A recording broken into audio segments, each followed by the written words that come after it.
రైతులపైన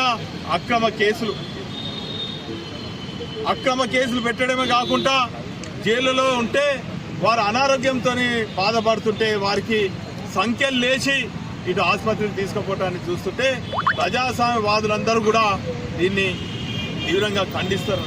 అందుకే ఈరోజు రాజ్యాంగం పైన ప్రమాణం చేసినటువంటి ప్రభుత్వాలు రాజ్యాంగంలో ఉన్నటువంటి రైతాంగ హక్కులను కాలరాస్తున్నటువంటి సందర్భంలో ఈరోజు భారత రాష్ట్ర సమితి పిలుపు మేరకు అన్ని నియోజకవర్గ కేంద్రాలలో అన్ని మండల కేంద్రాలలో రైతుల పక్షాన ఈ గులాబీ దండు బీఆర్ఎస్ పార్టీ శ్రేణులందరం కూడా రాజ్యాంగ నిర్మాత అయినటువంటి బాబాసాహెబ్ అంబేద్కర్ గారికి మరి రైతులు ఎదుర్కొంటున్నటువంటి సమస్యలు కూడినటువంటి వినతి పత్రాన్ని ఇవ్వడం జరిగింది.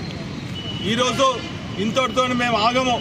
అటు మా బీఆర్ఎస్ పార్టీ శాసనసభ్యులు ఖచ్చితంగా ఈ అంశాలను అసెంబ్లీలలో లేవదీస్తాం.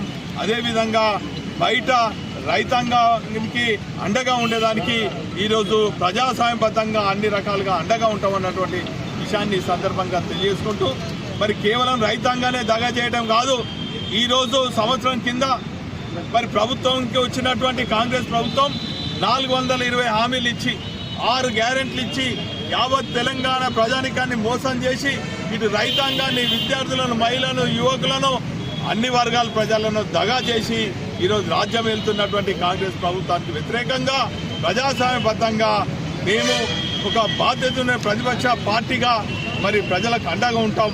మా నిరసన కార్యక్రమాలు మరి ఎప్పటికప్పుడు ఈ ప్రభుత్వాన్ని నిలదీస్తాం, ఎండగడతాం అన్నటువంటి విషయాన్ని కూడా ఈ సందర్భంగా తెలియజేసుకుంటూ మరి మేము ప్రజల పక్షాన ఒక ప్రతిపక్ష పార్టీగా మేము నిలదీస్తుంటే మా పార్టీ శ్రేణుల పైన మనోధైర్యం దెబ్బతీసే విధంగా మా నాయకులను అక్రమ కేసులు బనాయించి జైలుకు పాలు చేయడం చూస్తున్నాం.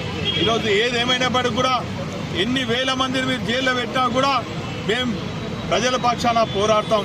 ప్రజలకు న్యాయం అయ్యే వరకు కూడా మీరు ఇచ్చినటువంటి హామీలు మరి అమలయ్యే వరకు కూడా మేము అడుగున మేము ప్రశ్నిస్తాం.